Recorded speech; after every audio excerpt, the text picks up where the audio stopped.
Olá, meus irmãos e irmãs, sejam bem-vindos ao canal Vinícius Siqueira. E se você ainda não é inscrito aqui no canal, se inscreva aqui no canal e não esqueça de ativar o sininho das notificações. Todos os dias são postados vídeos abençoados aqui no canal, para te abençoar. Vamos a mais uma palavra do Senhor.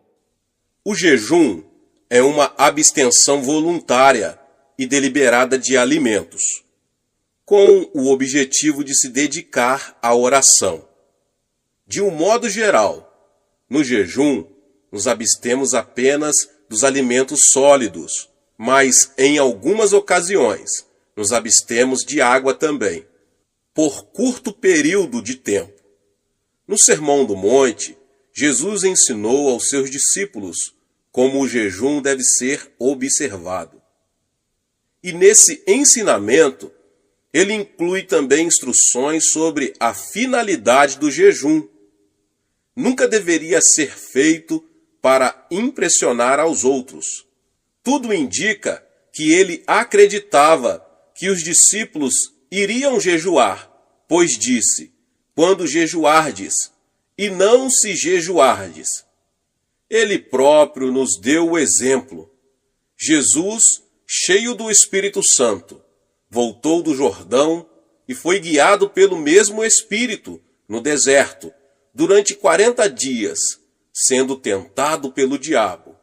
Nada comeu naqueles dias, ao fim dos quais teve fome. Lucas 4, 1 e 2. Após esse jejum, Lucas registra que Jesus, no poder do Espírito, regressou para a Galiléia.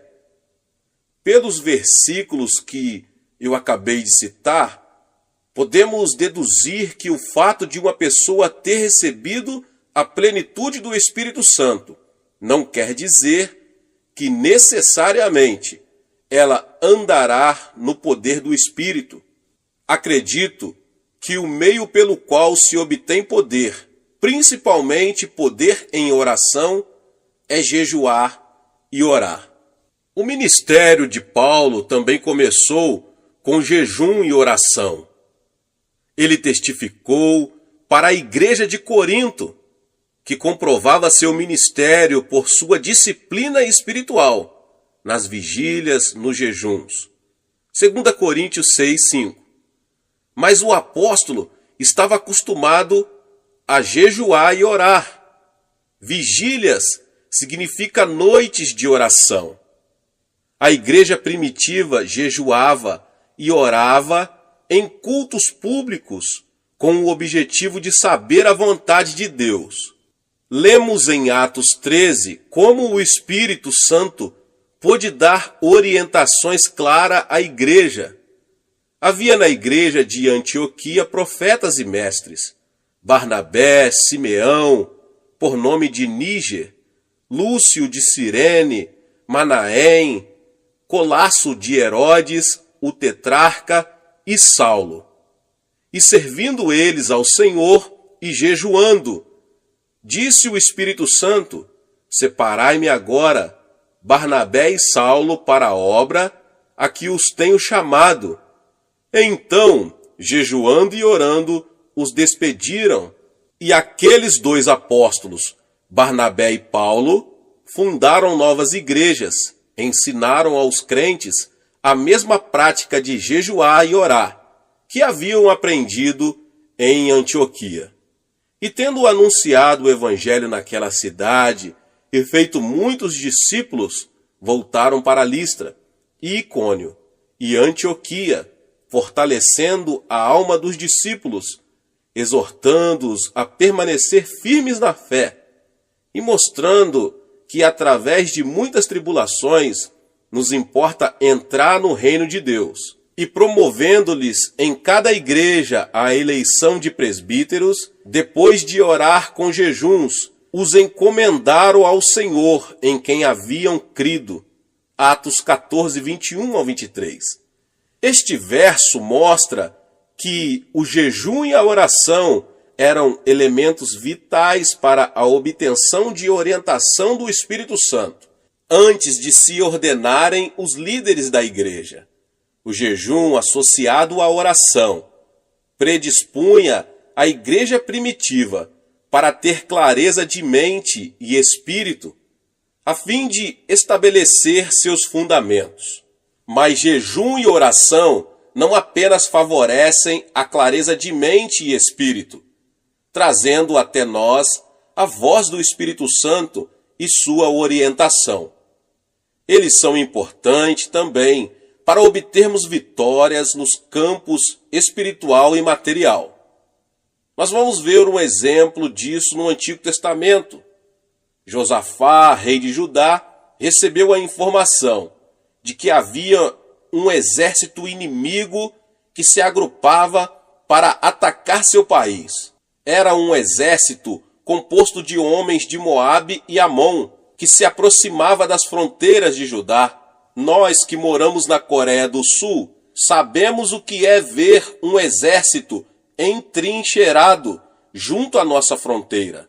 Em vez de entrar em luta, pois não tinham armamentos, o rei resolveu usar os recursos espirituais. Proclamou um jejum nacional. E todo o povo se reuniu, homens e mulheres, meninos e meninas, e jejuaram e buscaram ao Senhor, pedindo sua intervenção. E o resultado disso foi que Deus conquistou uma gloriosa vitória. O Senhor orientou o rei, mostrando-lhe como deveria lutar contra o inimigo. Tenho certeza de que nunca houve uma batalha como aquela. Josafá designou alguns homens para louvarem o Senhor diante do exército. Quando o inimigo viu aquilo, houve uma grande confusão em seu acampamento. Os homens puseram-se a lutar uns contra os outros. E os israelitas, depois, levaram 3 dias recolhendo os despojos da batalha, já que Deus lhes dera vitória, sem que precisassem recorrer aos armamentos. Isso está em 2 Crônicas 20. Quando começamos a jejuar, temos que assumir a atitude mental correta.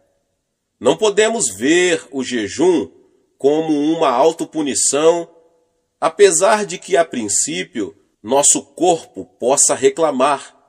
O jejum deve ser encarado como uma maravilhosa oportunidade de nos aproximarmos mais de nosso Senhor e mantermos íntima comunhão com Ele, sem a preocupação de nos alimentarmos.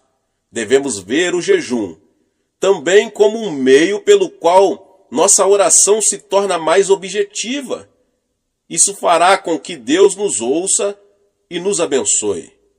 Quando encaramos o jejum dessa maneira, ele se torna mais fácil.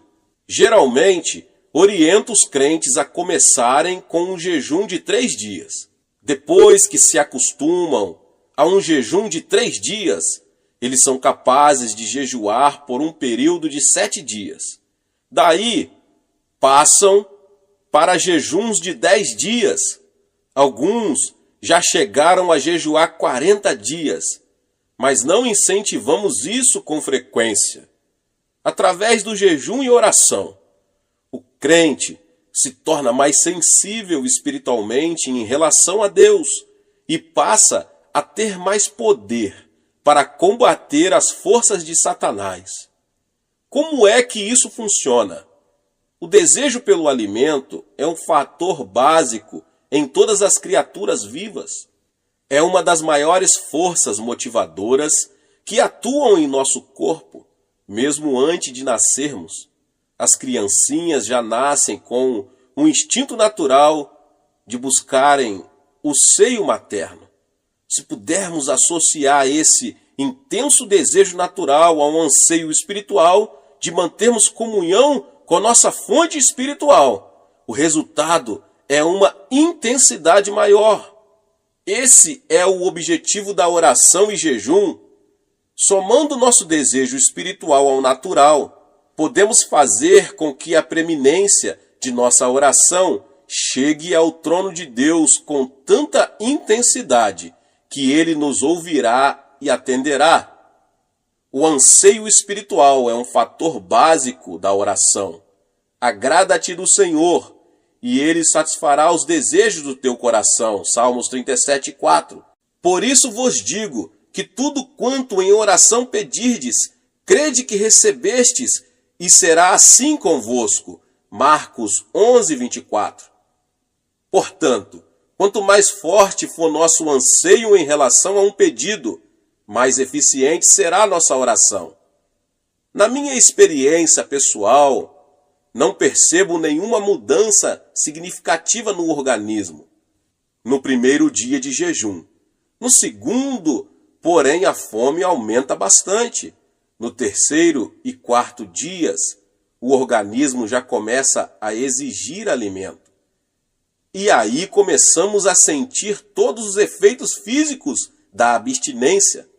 Após o quinto e o sexto dia, o organismo já se ajusta à nova circunstância e nos sentimos melhor. O que acontece é que o corpo passa a queimar as reservas de gordura que possui. Após o sétimo dia, a fome desaparece, embora o corpo já esteja bem mais fraco. Contudo, obtemos uma clareza de mente e uma liberdade em oração bastante incomum. Quando jejuamos, Deus vê nossa sinceridade em nos humilharmos voluntariamente e atende a ela. Na medida em que um indivíduo, cidade ou nação deliberadamente se humilham e afligem a alma, Deus libera sua misericórdia e graça. Como vemos em muitos exemplos do Antigo Testamento, Deus lutou pelo povo e Israel, sempre que este se humilhou diante dele.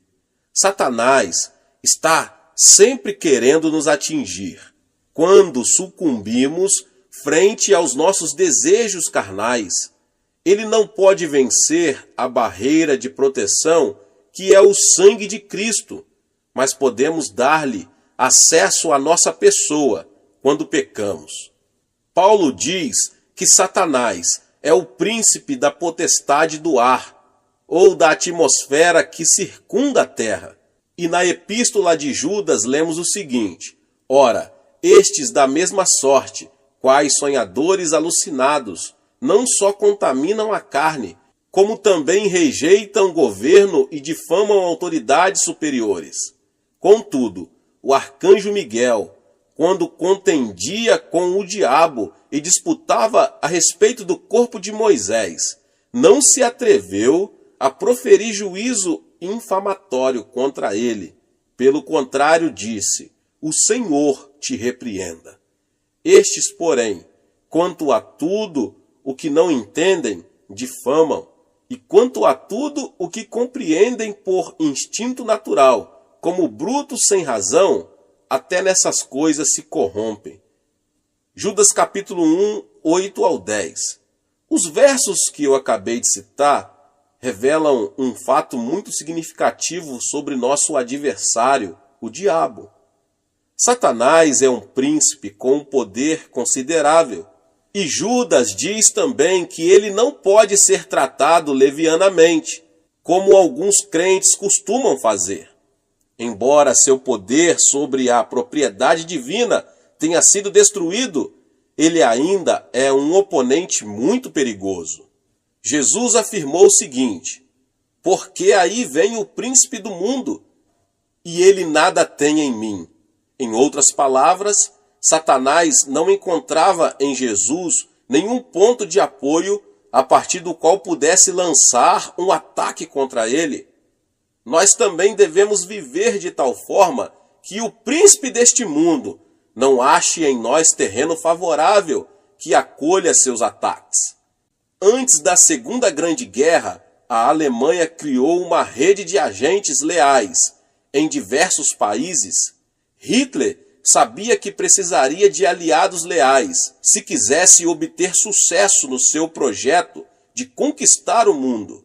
E ele denominou esse grupo de homens e mulheres a Quinta Coluna. Precisamos cuidar para que não haja em nós nenhuma quinta coluna que se alie a Satanás. E como conseguimos isso? Pela oração e jejum. Pela oração e jejum, podemos concentrar o poder da oração, dirigindo-o contra nossas concupiscências, a cobiça da carne, a cobiça dos olhos e a soberba da vida. Assim poderemos ter uma vida santa e pura diante de Deus. Pela oração e jejum, podemos ver destruída essa cabeça de ponta de Satanás, a que me referi com a quinta coluna. Então, quando vier o príncipe deste mundo, não achará lugar em nós. O resultado prático do jejum e oração será a manifestação em nossa vida de uma religião verdadeira e sem mácula. Porventura, não é este o jejum que escolhi?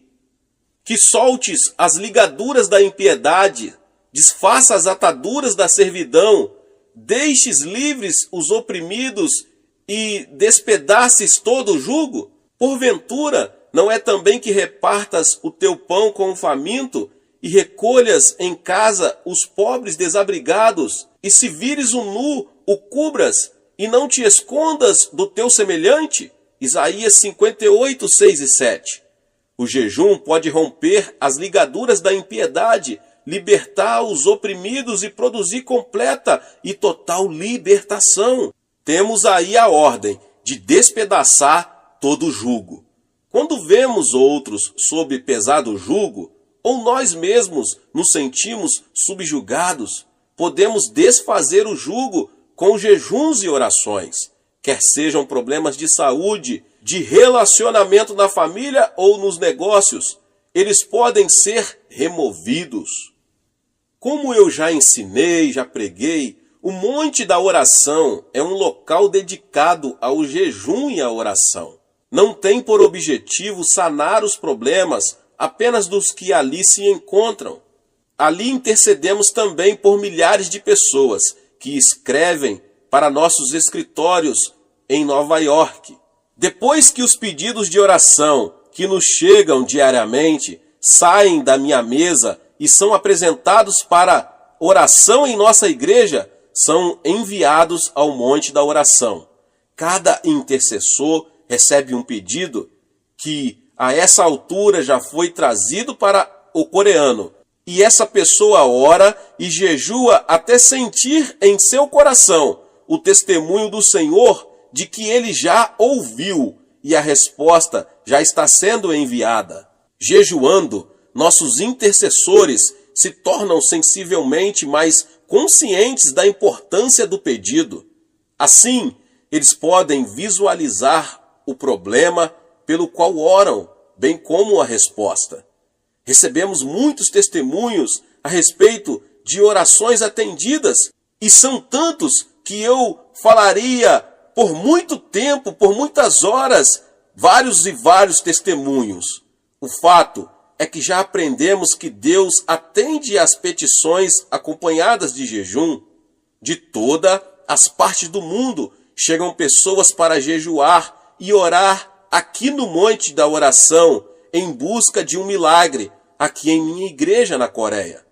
Alguns anos atrás, veio aqui uma pessoa que sofrera uma paralisia infantil. Ela ouvira falar dos milagres que ali ocorreram e tomou a firme determinação de vir, sem se preocupar com as dificuldades físicas que a viagem traria para ela. Após uma viagem de 5 dias de navio, ela chegou ao porto e ali foi recebida por um dos membros de nossa igreja, que a ajudou a pegar o trem. E essa pessoa, uma jovem de 23 anos, chegou com a esperança de voltar a caminhar. Sob o ponto de vista das circunstâncias naturais, isso era impossível, meus irmãos e irmãs. Ela ficara aleijada aos 3 anos de idade. Mas com Deus, todas as coisas são possíveis, glória a Deus. Assim que chegou, ela começou a edificar sua fé pela leitura da palavra de Deus, procurando ali todas as suas promessas. Como estava com a intenção de ficar aqui 3 meses, separou 2 dias da semana para jejuar. Durante o tempo que passou aqui, ficou muito impressionada com os testemunhos e cada vez que ouvia alguém dando testemunhos do poder miraculoso de Deus, sua fé aumentava.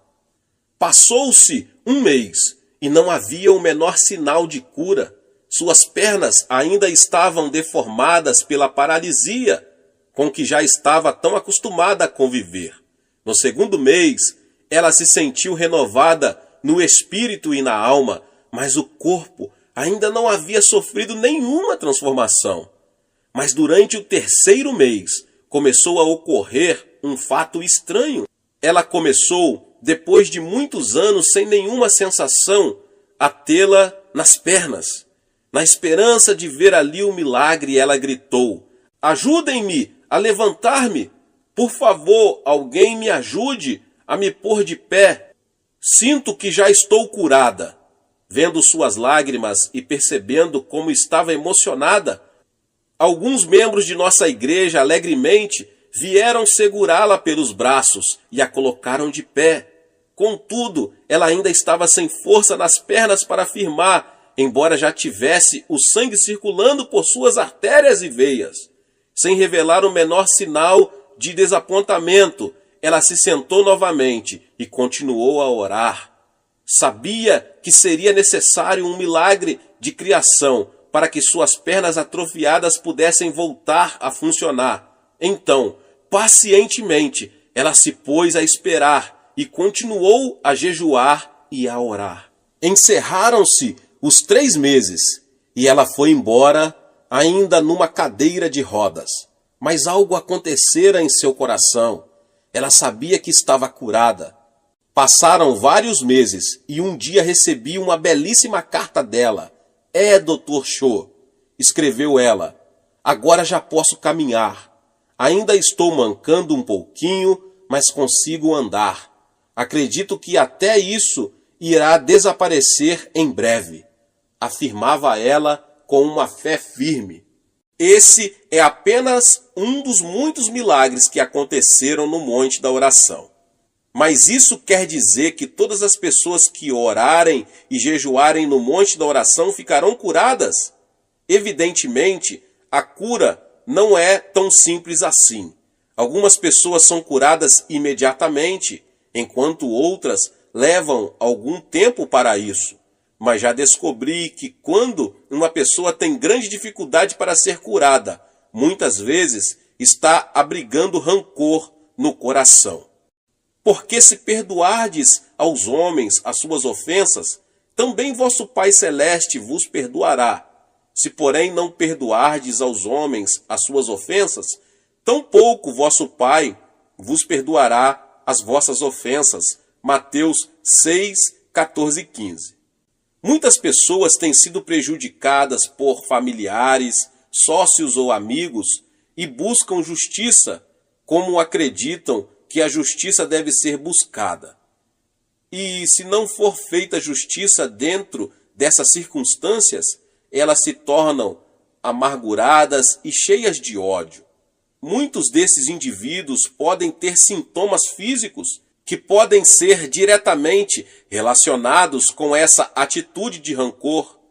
Eles criam uma raiz de amargura que produz toxinas que passam ao seu organismo e assim começam a sofrer distúrbios mentais e físicos. Disse-me certa vez uma senhora a quem mencionei o que acabo de explicar. Meu marido é o culpado. Eu o detesto. Está bem, irmã, repliquei, mas é a senhora quem está sofrendo e ficando aleijada com essa artrite.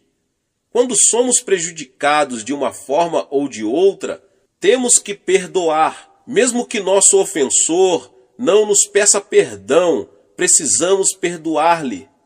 Jesus é o exemplo perfeito desse fato. Quando ele estava pregado na cruz, ninguém lhe pediu perdão. Pelo contrário, eles estavam zombando dele e o atormentando, mas ele disse: Pai, perdoa-lhes. Portanto, o perdão não é um ato opcional, é um mandamento. Não é uma ação que praticamos ocasionalmente, é a maneira como vivemos diariamente. Quando perdoamos a uma pessoa que nos causou algum mal, estamos permitindo que o Espírito Santo coloque convicção de erro naquele que nos prejudicou. Nada escapa aos olhos de nosso Pai Celeste. Ele conhece todas as intenções, as motivações do coração. O Espírito Santo pode convencer de pecado, da justiça e do juízo. Bem, voltamos à história que eu acabei de dizer sobre a senhora.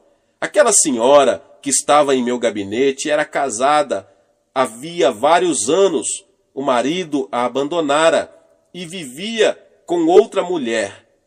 E essa irmã estava passando por sérias dificuldades, pois tivera que assumir o sustento dos filhos. Agora estava ali querendo cura para a sua paralisia. O Espírito Santo orientou-me para que lhe perguntasse: a senhora já perdoou seu marido? Não, não posso. Eu o detesto, respondeu chorando, sem conseguir controlar as lágrimas. Mas a senhora tem de perdoar-lhe, continuei. Assim seu coração ficará livre dessa amargura que está impedindo que seja curada, e liberará o Espírito Santo para que opere na vida dele. Instantes depois, ela resolveu perdoar-lhe e voltar ao monte da oração para jejuar e orar. No domingo seguinte, após um de nossos cultos, ouvi alguém bater à minha porta. Convidei a pessoa para entrar e vi um homem de aparência muito séria, acompanhado de uma senhora. Pastor, disse ela, este é meu marido, por quem temos estado orando. A mulher mal conseguia conter as lágrimas ao virar-se para ele e dizer: conte ao pastor o que aconteceu. Pastor Cho, disse ele, será que Deus poderá perdoar-me? Sou um grande pecador. Em seguida, ele narrou o que se passara. Há uma semana comecei a ter uma profunda sensação de culpa quando estava em casa com outra mulher. Não conseguia suportar a pressão interior que sentia. De repente, comecei a pensar na minha esposa e filhos que abandonara, e não conseguindo me livrar do senso de culpa que sentia. Quando chegou o domingo, resolvi vir à igreja com a esperança de receber perdão e me sentir melhor. Ali, então, vi minha esposa sentada do outro lado do salão. Naquele momento, resolvi pedir perdão a ela e a Deus. Será que Deus poderá perdoar-me? Claro, Ele pode perdoar-lhe, respondi. Em seguida, orientei-o para fazer uma oração, e ele aceitou a Jesus como seu Senhor e Salvador. Que alegria maravilhosa ver aqueles dois novamente unidos em Cristo Jesus. Aquela mulher continuou a jejuar e a orar. E mais tarde pôde sair de sua cadeira de rodas completamente curada. Mas ela já fora curada interiormente por causa do perdão, antes mesmo de ser curada fisicamente pela cura divina. Não quero dizer com isso que todas as pessoas que estão aleijadas ou com algum empecilho estão sofrendo devido a problemas de rancor. Contudo, muitas poderiam ser curadas se apenas se dispusessem a aprender a perdoar. Se você que ouve essa palavra e tem dificuldade em perdoar alguém, não deixe que seu orgulho tome conta da situação e impeça que você obedeça a palavra de Deus. Tome logo a decisão de caminhar a segunda milha e abandone sua atitude de autoafirmação, perdoando aquela pessoa. Aí então, experimentará uma grande libertação e ficará livre das sensações de hostilidade para com o outro e se sentirá muito melhor. Deus resiste aos soberbos, mas concede graça aos humildes. Portanto, se percebe que não está gozando da graça de Deus com abundância em sua vida, pode ser que esteja se firmando mais em seu orgulho do que na graça do Senhor. O que você ganharia com isso? Apenas amargura, ressentimento e talvez enfermidade. A palavra de Deus diz em Tiago 5, 15, 16: E a oração da fé salvará o enfermo, e o Senhor o levantará. E se houver cometido pecados, ser-lhe-ão perdoados. Confessai, pois, os vossos pecados uns aos outros, e orai uns pelos outros, para serdes curados. Hoje em dia, os psicólogos, médicos e psiquiatras afirmam que a atitude mental de seus pacientes tem um peso muito grande na cura deles. Essa é a hora em que a igreja, o corpo de Jesus Cristo, deve ser curada. A atitude de Deus está explícita na terceira carta de João.